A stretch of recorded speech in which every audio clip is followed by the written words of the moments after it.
Okay, so I have my starter kit here and my Make Electronics book.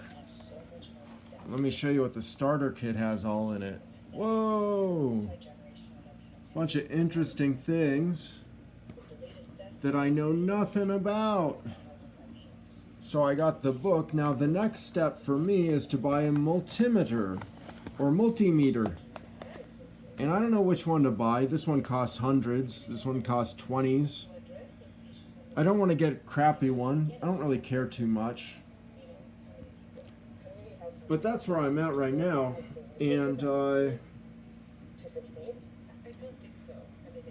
so what?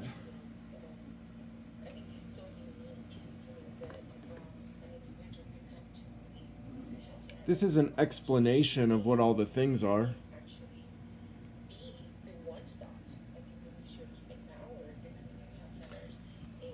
I guess the end game is me 3D printing things that I put electronic components into. But that's a distant result. And so that's the direction I'm going in. Thanks for watching. Take care of yourself. Goodbye.